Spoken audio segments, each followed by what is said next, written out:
Hello বন্ধুরা, আমার বইয়ের প্রথম শ্রেণী যে তৃতীয় পর্বটা আছে আমি তোমাদেরকে 246 নাম্বার 45 নাম্বার পেজটা পর্যন্ত করিয়েছিলাম। আজকে 246 নাম্বার পেজটা পর্যন্ত করাবো। কী হয়েছে দেখো, ছড়াটি কী বলেছে, উপরে ছড়াটি মাধ্যমে শিক্ষার্থীরা বর্ষা সম্বন্ধে ধারণা লাভ করবে। কী বলছে, রোদ পড়ে জল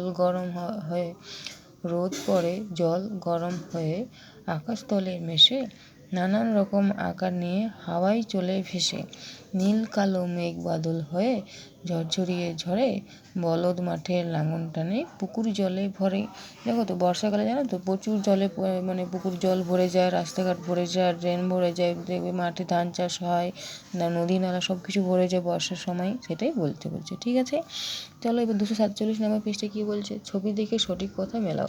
এখানে দেখো কী বলেছে, যে বৃষ্টি, দেখো এই যে জোরে জোরে বৃষ্টি পড়ছে সেটাকে আমরা কী বলি, জোরে জোরে যখন বৃষ্টি পড়ে খুব জোরে তখন কী হয়, ঝমঝম করে বৃষ্টি পড়ে, তাহলে আমরা ঝমঝমটা লিখবো। তারপর যখন দেখবে আস্তে আস্তে যখন পড়ে তখন সে টিপ টিপ টিপ টিপ করে বৃষ্টি পড়ে। তারপর দেখবে যখন সে ঝড় ওঠে তখন কেমন আওয়াজ করে, তো সেই ওটা লিখবো।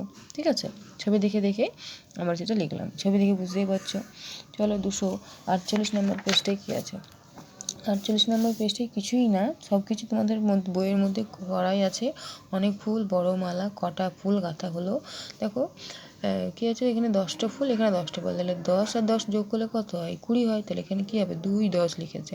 ঠিক আছে, 2 10 মানে 2টো 20।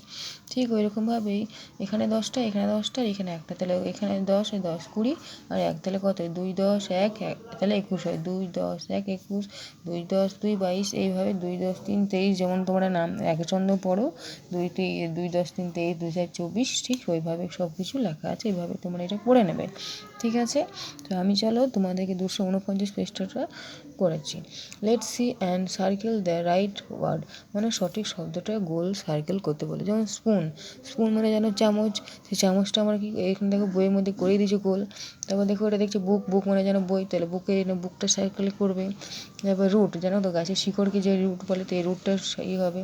তারপর এটা কী ছবি দেখতে পাচ্ছ, চাঁদ, তাহলে মুনটা গোল করবে। তারপর এটা হচ্ছে লিপ, এই যে মাছগুলো এগুলোকে হচ্ছে লিপ বলা হয়। ঠিক আছে, লিপ মানে তো পাতা, সরি এটা হবে না, লিপ মানে তো পাতা, পুল হবে, পুল, কারণ মাছের পুলের মধ্যেই, জলাশয়ের মধ্যেই তো তোমার মাছ থাকে, তো পুল হবে এটা, সরি এটা হবে না, লিপ মানে তো পাতা। তারপর এটা হুক, জানো তো হুক, তাহলে এটা ছবি দেখতে পাচ্ছি হুক, তাহলে এটা হবে হুক। ঠিক আছে, চলো 249টা হয়ে গেল। চলো এবার 50 নম্বর পেজটা রেখে দেখো, কী আছে, গুনে লেখো, কটা ছোট গোল আছে সেটা দেখো। এখানে দেখো 10 যোগ 10, এখানে গুনেই দিয়েছে, যোগ 5, তাহলে কী আছে 25, তাহলে দশকের ঘরে একের ঘরে লিখেছে 5, তাহলে এটা এখানে ঠিক ওইরকমভাবে কতগুলো আছে, এখানে 10টা, এখানে 10টা, তাহলে 10 10 20, আর এখানে কত আছে 2 4 6 7, তাহলে কত হবে 27।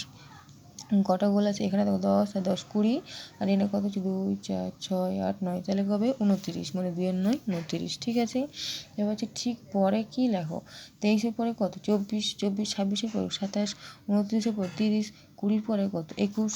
ঠিক আছে, এবার বলছে আগে, মানে আগে হচ্ছে 29-এর আগে 29-এর আগে কত 28, 21-এর আগে কত 20, 25-এর আগে কত 24, 28-এর আগে কত 27। তারপর কী বলছে, আগে মাঝে বা পরে কী হবে বসবো। ঠিক আছে, 28 হবে, 29 হবে, তারপরে দেখো তারপর কত হবে 30 হবে।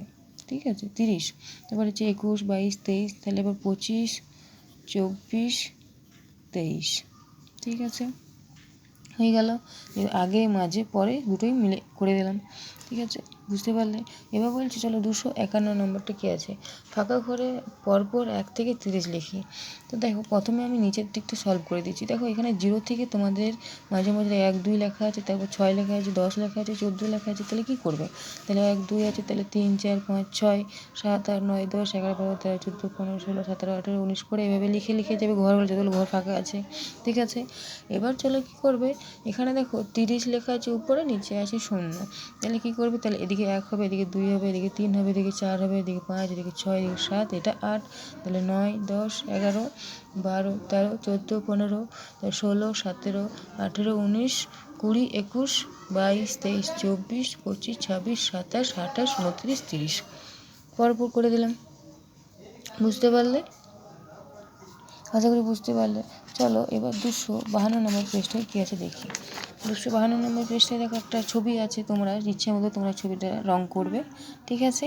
চলো 253 পৃষ্ঠায় কী আছে, কী হয়েছে, একটা গল্প মতন আছে, সেটা পড়তে হবে। এই দেখো গাছ কত কিছু নিয়ে ওর শরীর, মাটির নিচে শিকড় বা মূল, আর মাটির উপরে গুঁড়ি, গুঁড়ি থেকে বেরিয়েছে ডাল, ডাল ভরা ফল, ডাল ভরা ফুল পাতা, আর আছে ফল।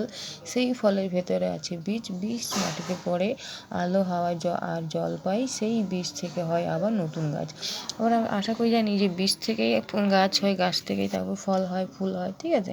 তো এখানে বলছে নিজের ক্ষোভগুলি থেকে লিখতে বলছে। তাহলে আমরা জানি কী কী পাই গাছ থেকে, শিকড় পাই, ডাল পাই, ফুল পাই, পাতা তো আছেই, তারপর ফল, তারপর গুঁড়ি, তারপর শাখা, তারপর প্রশাখা, এগুলোই পাই আমরা, ঠিক আছে।